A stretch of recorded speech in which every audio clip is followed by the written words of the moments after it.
Hey y'all, I'm Cece, and today I am here to talk about some books that I have read recently.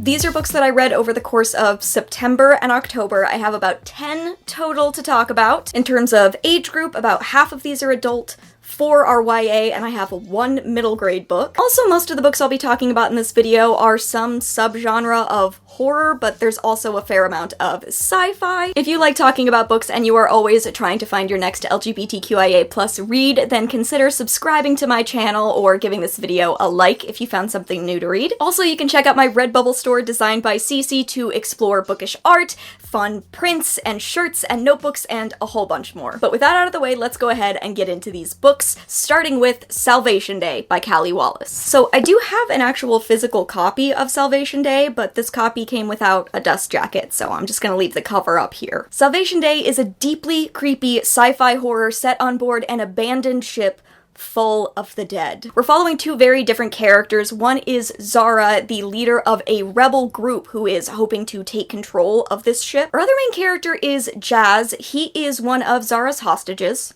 He is also the only survivor of the deadly virus that killed nearly 500 people on board the House of Wisdom 10 years earlier. Zara and her people are hoping that the ship, once it's made safe, means freedom for them from Earth's government, and it will give them free access to space travel, which they have not been permitted to have before. However, once Zara and her team and all of their hostages are on board the ship, it becomes rapidly clear that the government has lied about the events on the House of Wisdom, and something much, much darker took place on board. And now their takeover mission becomes a desperate fight for survival amidst the various horrors on board this ship. So first, this book is creepy as hell. I love space horror. I love the limits a story set in space provides. Like, even if you get out, there's still the vacuumy space to kill you.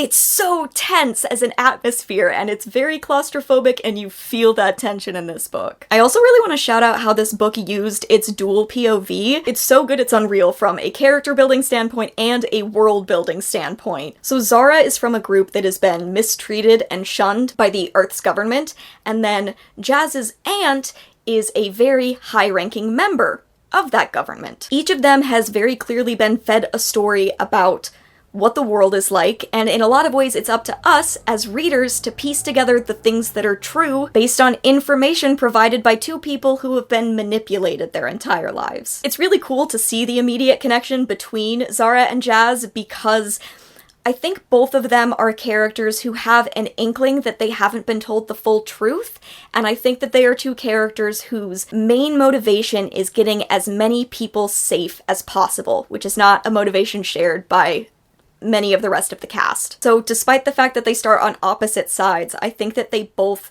recognize in one another that idea that there might be more to the story, and it adds a really fun layer to their relationship. Also, I would love to take a second and show you my notes. Don't look at these too closely and read them if you don't want spoilers, just kind of take a wide view. The thing is, when the book started, it introduced so many characters with specific attributes, I immediately panicked and grabbed a post-it note to write everybody down. And then by the time I reached a point in the book where the cast list was manageable and I could keep track of everybody, I was already in the habit of writing notes, so I just kept it going. And I will say that sometimes it paid off, because I would get to a chapter later in the book where a character would be mentioned by their first name only, and I would have no memory of what that guy did. So I'd have to look back at my notes, and hey, that guy, it's that, okay, that makes a lot more sense. This book scared me, it unnerved me, it would stay with me even when I put the book down. I would be watching TV or, like, trying to go to sleep, and all of a sudden my brain would go, how are they gonna get out of that room, though? And I really, really love that amidst all this horror, with all of this great character work, there is also this really intense central theme of a lie from those in power, even a lie intended to protect, can have devastating consequences.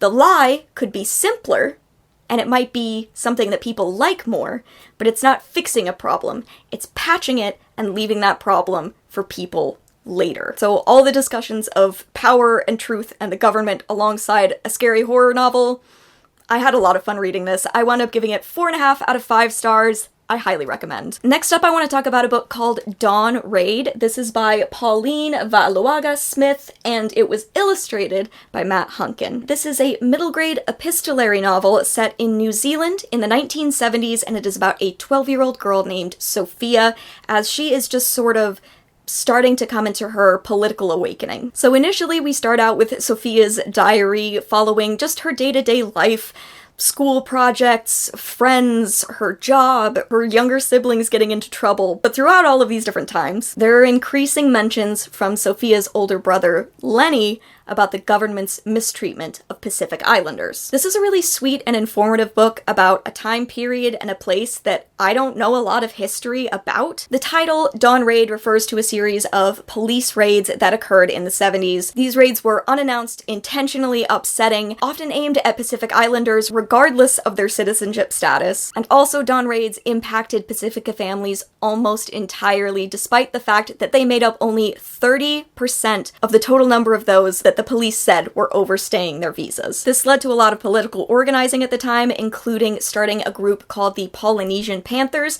They were a group inspired by the Black Panthers in America. It was really interesting to learn more about this time period, and I mean, to continue a theme, it was interesting to see the little ways that the government would use propaganda to keep people on their side, and I liked kind of the juxtaposition of the propaganda next to facts that Sophia was being presented. Because just hearing this information, Sophia feels like, well, if there are people out there in the world who are doing something bad, how is anyone on their side? That's the last of the sun in the Pacific Northwest, so I gotta move this.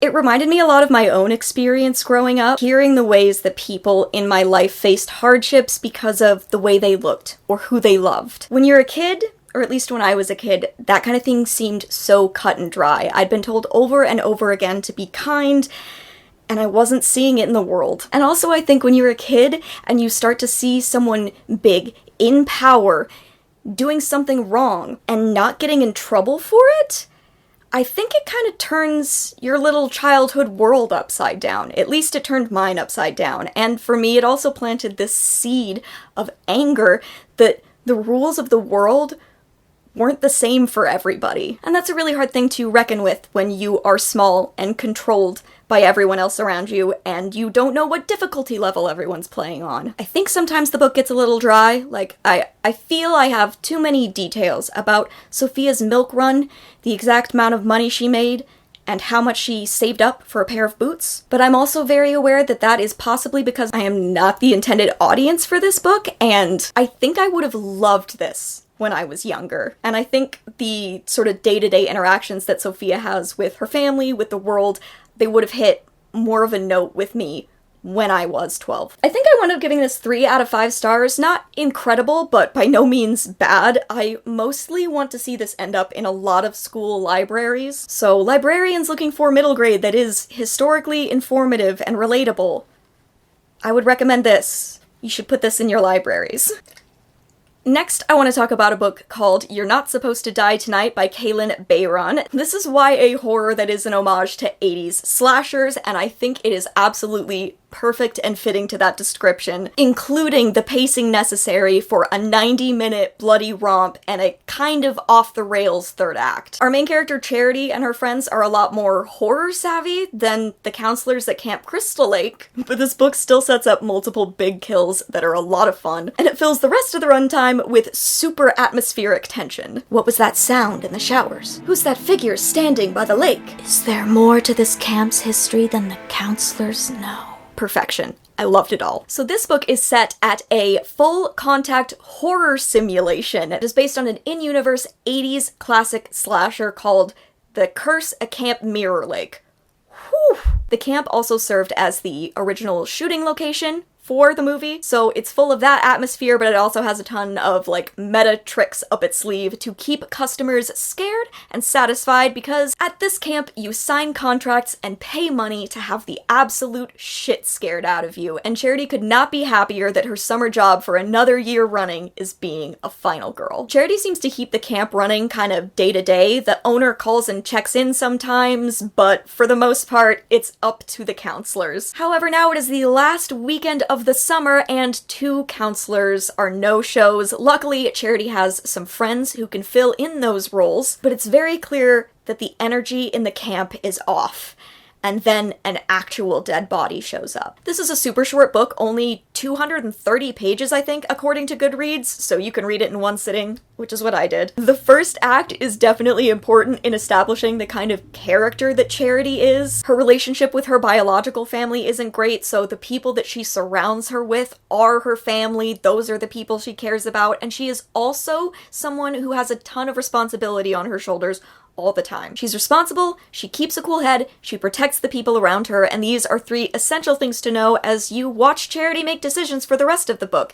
Because if someone's in danger, it's Charity's responsibility to find them and to make them safe. When she risks herself, when she willingly walks down a path towards danger instead of away from it, you have to understand as a reader why she's doing that, even if you could never do the same thing. I kind of love when a scene isn't scary so much as unsettling, just something you see that can't be explained. The wrongness of it just digs into my bones, and there are a few different moments of that throughout this book. Oh, also going back to the first act, it was really important to set up some of the bells and whistles and crazy meta stuff that they were going to use later on. You gotta have the time in the movie where you're setting up the setting, because this is not just a summer camp, it's a horror simulation, which means there are secret tunnels, there are sound machines. So it was cool to watch those elements be built up, knowing they were going to be used later. And then they were, and they were used effectively. I watched Friday the 13th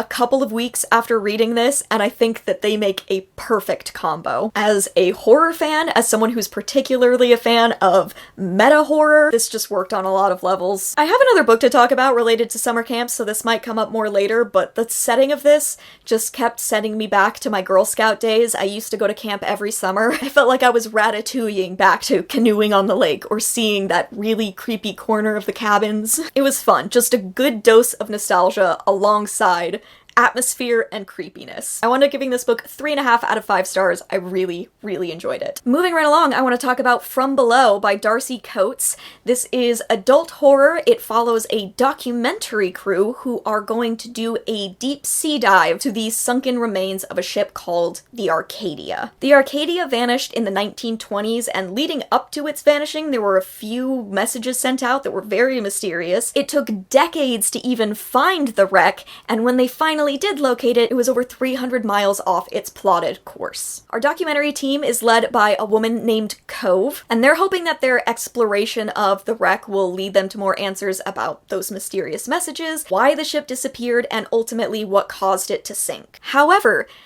the team faces a series of early setbacks that are strange, and then the first dive gets really creepy. Throughout the book, we jump to a few different points of view. Like I said, we have Cove, and we also have a few different members of the diving team, a few people who were on the ship above waiting for the team to resurface, and then occasionally we also get chapters that are set in the 1920s leading up to the Arcadia disappearing. We're following just kind of a random crew member, and we get more of the atmosphere and the psychological decline of the crew. The atmosphere of this book was ridiculously eerie. I read the first part of it in a waiting room, and it was making me so anxious. It's just like bouncing my leg. Like I said, I like claustrophobic horror and horror about investigating a creepy space. Plus, I had just barely watched the first season of The Terror when I read this, and I know it's not the right time period, but like it's also creepy supernatural horror drama. So every single time they cut to one of those 1920s chapters, I was kind of picturing the terror, I'll be honest. I do want to say that the different points of view was one of my favorite aspects. I think it was used super well. Like, not only did it feel useful to have multiple different characters narrating, it added a lot to the tension of the story, and each character's voice was distinct. I could tell immediately on reading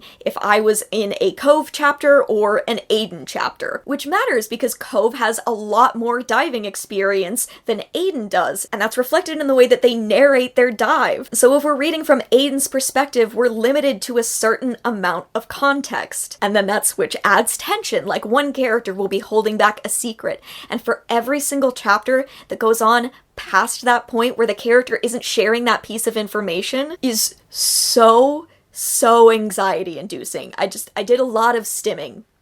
By the way, if you see this at any point during the video, this is one of my little stim rings, and I played with it a lot while I was reading from below. It definitely was a little too long, I would say. It's about 460 pages, again, according to Goodreads, and I think we really could have shaved off that 60 pages, and none of us as readers would have suffered for it. I think we all would have still been sufficiently unsettled by the atmosphere of the scary ship. There were just a lot of really creative ways that the story was told throughout this book, and despite the fact that it made me so anxious, I really loved reading it, and I am now desperate to get any of Darcy Coates' books to read more from her. As far as From Below, I gave it 4 out of 5 stars. Moving along, let's talk about Sour Candy, which is by Keelan Patrick Burke. This is more a short story than a novella. It's really pushing it in the page count region. It is about a man who witnesses an exhausted woman at a supermarket who is accompanied by a screaming child. Seems like a bad experience. Phil moves on. However, reality begins to warp around him after he leaves the store, and Phil realizes that this encounter was a lot more sinister than he originally thought. I have a bunch of Keelan Patrick Burke's work on my TBR. Like, Kin or Jack and Jill. I think there's one called Dead of Winter. This is the only book by Burke that was available at my library, so I grabbed it, I read it in one sitting, and I highly encourage you to do the same. It's like catching a single episode of like a horror anthology show. Just a quick dive into something creepy, leaving you with some eerie vibes. I don't know, grown-up goosebumps maybe? It certainly made me nostalgic for Goosebumps, but on like a darker level, I would say. It also definitely has a tinge of body horror to it, which is evident from the first line. In fact, actually, let me share with you the first line, because I think it's a perfect pitch for the story, content-wise and tonally, but trigger warning because there's tooth stuff. It's only a sentence, but you can skip forward. 4 months to the day he first encountered the boy at Walmart, the last of Phil Pendleton's teeth fell out. Ugh. So we're getting a little gross, a little creepy, but also some really interesting lore that surprised me in a lot of ways. So it was a weird time to read, but again, a fun time. I'm trying to get back into reading. Stuff's gotta be fun. I've gotta be excited about reading a story or it doesn't get finished. So if I'm overusing the word fun, I'm not sorry. I'm having fun. So next up, I have a couple of novellas I wanted to talk about. Basically, there are multiple books at the library that I've put on hold, and those holds are so far away that I've decided in the meantime to read other books by those authors and just get a little sneak peek of the writing style. So the first of those is Guillotine by Delilah S. Dawson. I currently have Bloom, which is also a novella, on hold at the library because it's been incredibly highly recommended. However, Guillotine is a brand new release and it happened to pop up right when it was added to my library's collection, so I grabbed it before the hold list got completely unreasonable. This is pitched as The Menu meets Ready or Not, which I think is a very apt comparison. This one does get very dark and very gory, so take that as a warning. The author has a very direct content warning at the beginning of the book that kind of outlines some of the stuff that's going to be covered, and I really appreciated it because it definitely got into some content that I was not anticipating. However, that being said, this one is for the girlies who crave the catharsis of violence. So this follows a girl named Des who is just trying to get her foot in the door in the world of fashion, get anything, an internship, now that she's finishing up school. So when she starts seeing Patrick Ruskin, it's not for his looks or his money even, it's because his mom runs one of the most major fashion magazines in the world. So Des getting invited to the Ruskin Island for Easter weekend is the perfect opportunity opportunity to schmooze Patrick's mom and maybe finally get the job that she deserves. When Des gets to the island, she is presented with an ominously detailed NDA that she is required to sign, and they take away her phone, but Des kind of figures this is what it must be like for rich people. And after all those fucking hoops, the Ruskin family is weird. They're not even cool with all their money. Des is feeling gladder by the minute that she is not there for the lifestyle, she is there for the chance. But once all the members of the family make it to the island and all the boats have gone, there's a sharp turn in the weekend. The Ruskin family, it turns out, has been built on violence and secrets. And finally, the servants have had enough. At some point, Des herself describes the events of this novel as Saw for rich people, if that helps you gauge the content. Like I said, this gets dark. However, it is an excellent time if you like pitch black vengeance stories. And I do. I think sometimes the second half gets a little hand-holdy when it comes to revealing the Ruskin family secrets. There's just a point where I felt like there was absolutely no reason for the character to be explaining their motivations and backstory, besides the fact that we, the narrator hiding in the closet, needed the extra details. I've read the first half of this on a plane, and it was wild. I could not look away. It was the perfect download for a travel read. I really like how Des's perspective limits us as readers during particular things, like as she's moving through the Ruskin house, there are various times when she sees an object, she has no idea what it is, so we as readers have to kind of piece it together along with her, with the context she has, as to whatever this rich people shit is. Honestly, I knew Des was gonna be my kind of girl when she was trying to make herself all pretty for Patrick, and she started describing it as whatever Will was doing that season of Hannibal when he got encephalitis and went fishing a lot. Never have I been more in, more quickly. This was an excellent first read for Delilah. It made me infinitely more excited to get to Bloom, so I'm hoping I can review that one soon. I am so thrilled I was able to get to this one. I wound up giving it 4 out of 5 stars. The other novella that I got to tide me over while waiting for a different book is Feed Them Silence. This is by Lee Mandello, and it's because I am waiting for Summer Suns. Or I was waiting. I'm now most of the way through Summer Suns. But this is a new release for Lee, so again, exciting to just kind of jump in and get a sneak peek of the writing style before I read something that I'm really anticipating. I have spent days, weeks, months even, really, trying to find a way to describe this book that isn't so this crazy lesbian scientist wants to be a wolf. And I still don't know if I found something better. Like, that's what this novella is about. So this follows a character named Sean, or Dr. Sean Kell Ludden, who grew up obsessed with wolves. She is fascinated, consumed by the freedom and the intimacy that she observes in wild animals, particularly wolves. And she has held a secret, desperate desire her entire life to know what it's like to be part of a pack. That fascination has led her to her current project, which is creating a neural interface that allows Sean to experience the world through the eyes of her subject, a wolf named Kate. It is the culmination of everything Sean has ever wanted. But the experiment consumes Sean and turns what is already a tense relationship into something that is completely dissolving between Sean and her wife. Obsession is making Sean oblivious to all the ways that her project is impacting the people around her, and even how the project might be impacting her physical body. This is another super quick read, but it made me think a lot and write so much about the nature of relationships and academia, about the kind of toxicity that can exist between these two women who clearly at some point loved each other so dearly. So like I said, that hold on Summer Suns did finally come through, and I have some thoughts to share with that as well as regards Lee's writing, because the way I'm feeling about Summer Suns is in a lot of ways very similar to how I feel about Feed Them Silence.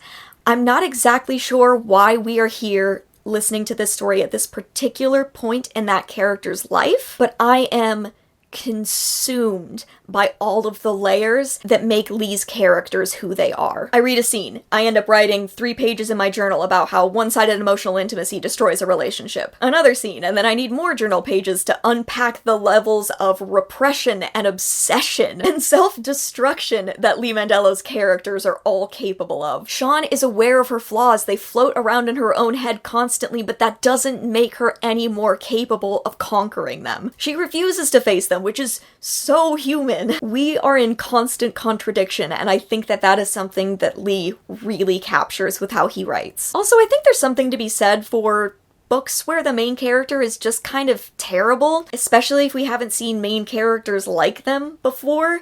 My most consistent thought reading Feed Them Silence was that Sean had the exact energy of like a career-obsessed fuck-up scientist who isn't communicating with his wife, like, from any given 90s movie. And maybe that's not your thing. Maybe you need more. Maybe you need, a plot.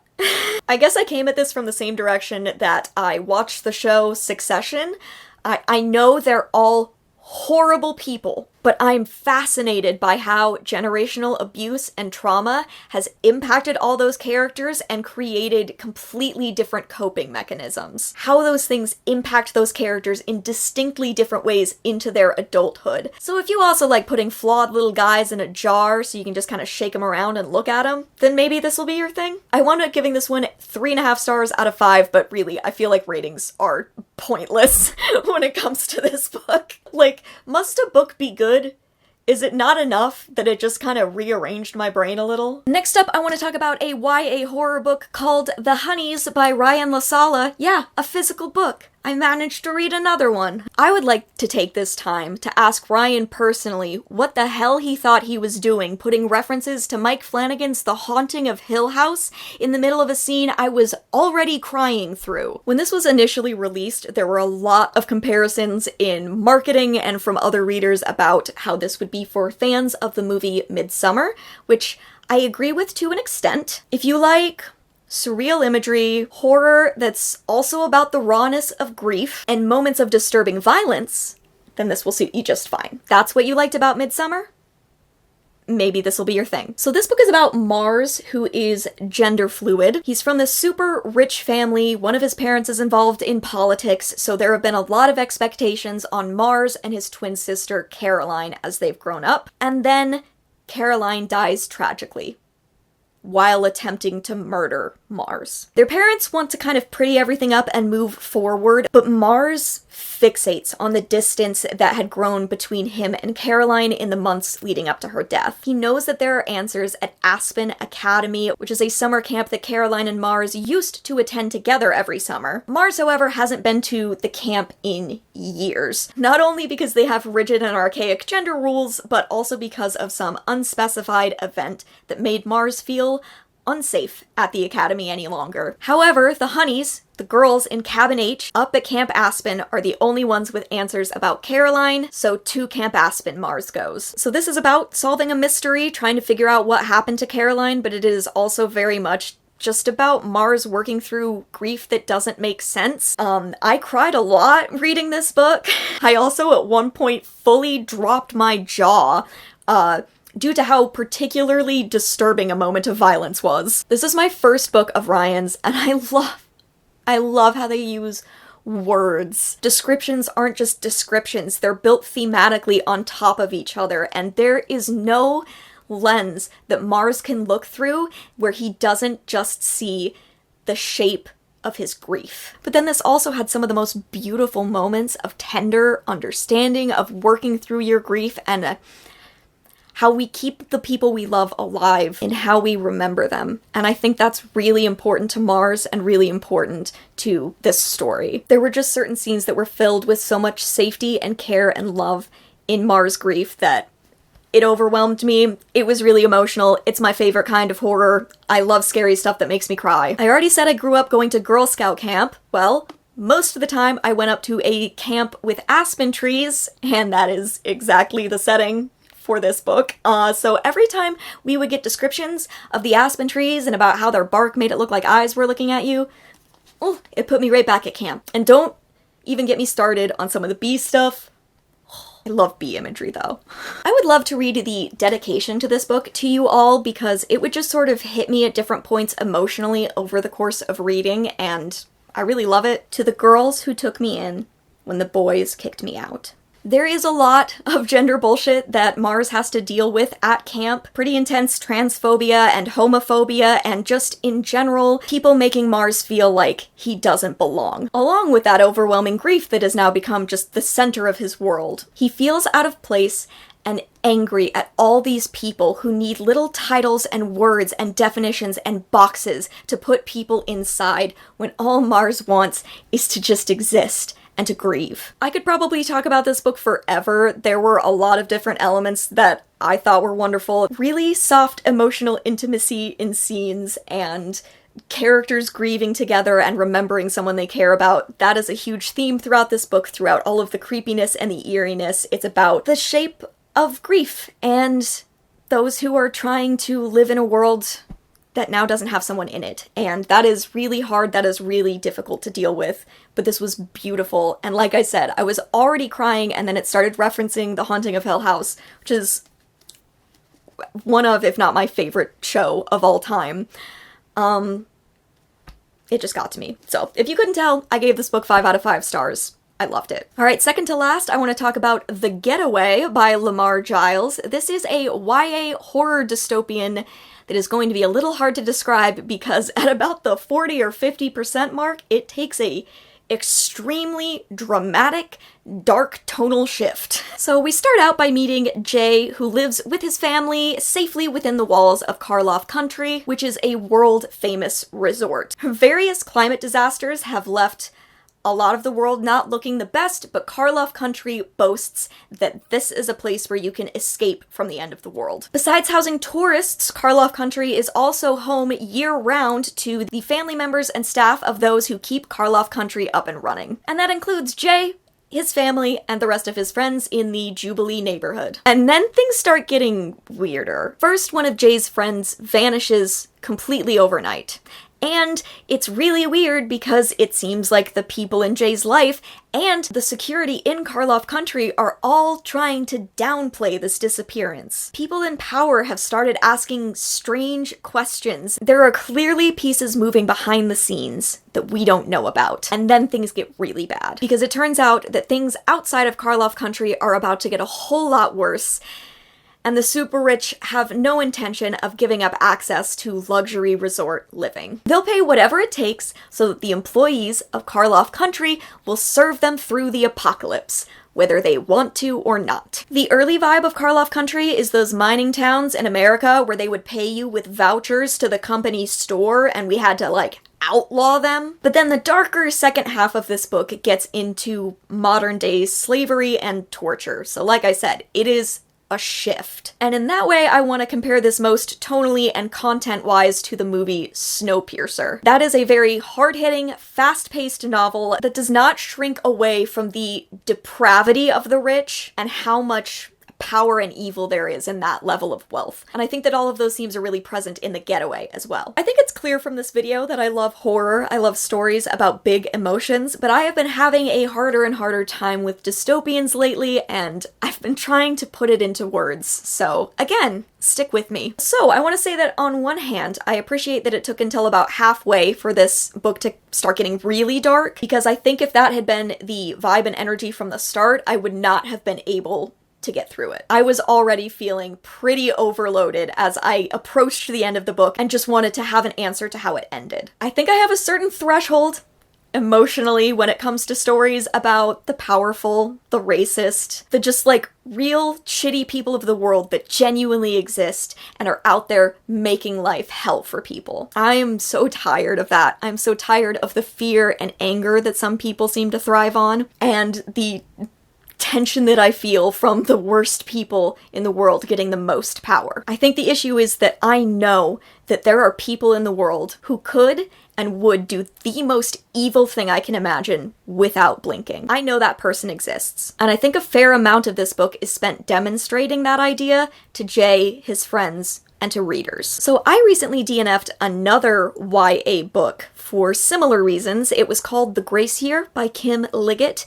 It is set in a very The Handmaid's Tale kind of society, which is another story that, while I've heard amazing things about, I have had to take a step away from. Even if it's in a fantasy world, it's too real for me. I need distance or I will be so angry I will actually go crazy. All that being said, I know this is the kind of book I would have been obsessed with in high school. I've heard from teachers that they can't keep this on their library shelves because there are so many teens who want to read this book, and that tracks so completely to me. I know when I was a teenager, I was desperate for stories that didn't sugarcoat the world. When I was in high school, all I read was dystopian books because they finally captured the anger that I was feeling. And I think it's just that now, as someone who's been living with that anger in my soul for so long, sometimes I need to take a step away from it when it comes to how I consume fiction. One other random complaint about this book that is not about, the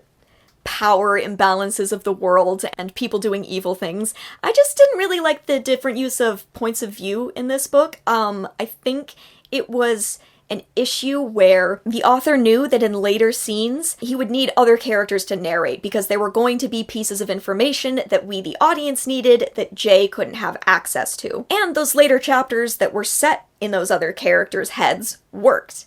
However, I think in an effort to make those chapters not feel weird and out of place, there are chapters throughout the book that are from a couple of different characters' perspectives, and I think they're weird. Sometimes I just get sort of grumpy when I can see the nuts and bolts holding a story together. It immediately made sense to me why the book needed other points of view, but also it didn't early on, so it was just really apparent whenever we cut to another point of view. It just felt off. I didn't know why we were reading from that character's perspective because we didn't need to be. Until I got to the end and was like, oh, it was to make it all work. Okay. I think it works the best when the characters are all together, and it's unfortunate how much time they spend not together, because all of them as a unit they really, really work, and those are the strongest moments of the book. I wound up giving this 3.5 out of 5 stars, I think. It was hard-hitting, intense, and surprised me a ton throughout the final third of the book. And the last book that I have to talk about is Pixels of You by Ananth Hirsch and Yugo Ota with art by J.R. Doyle. This is a graphic novel that I just downloaded one day from my library. It's super short, super sweet, super sapphic.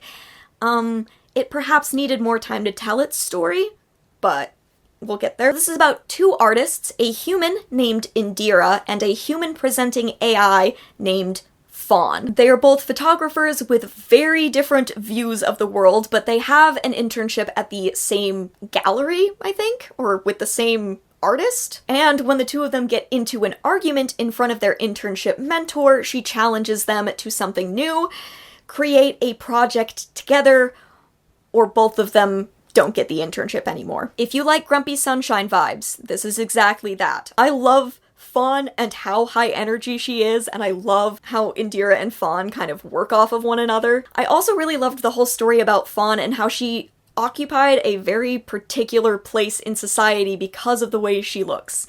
She is the first human-presenting AI to look as much like a human as she does, and this leads to a lot of judgment and prejudice, facing judgment from humans for not being human enough, and facing judgment from other AIs because she's decided to look more human than they did. All of that was really fascinating, and also Fawn's parents were so cute. It was giving Bella the first time that she goes over to meet the Cullens, where they were like, okay, how do we provide for a human? It was so cute. Actual quote from Fawn's mom upon handing Indira a granola bar: "The wrapper boasted of many nutrients. I love you." This is more sweet than anything else. I think the main issue is that the plot of working together on a project kind of gets lost. I assumed that would be central, and it is for a bit, and then it just kind of fades away and isn't the plot anymore, which is odd. It becomes more about girls flirting, which is great. I love girls flirting, obviously. But I was really interested in the idea of Indira, who was dealing with internalized ableism due to an implant that was causing chronic pain, and how that implant and how it affected Indira also relates to Fawn and her level of control over her body and autonomy. Like, there were so many cool concepts that were being presented, and as much as it was great to see girls kiss, I was really more interested in those topics. I will say though that the art was gorgeous and I absolutely loved the colors. This was so pretty, and it was a quick one-sitting read that I smiled through the entire time. Short and sweet, 3 out of 5 stars.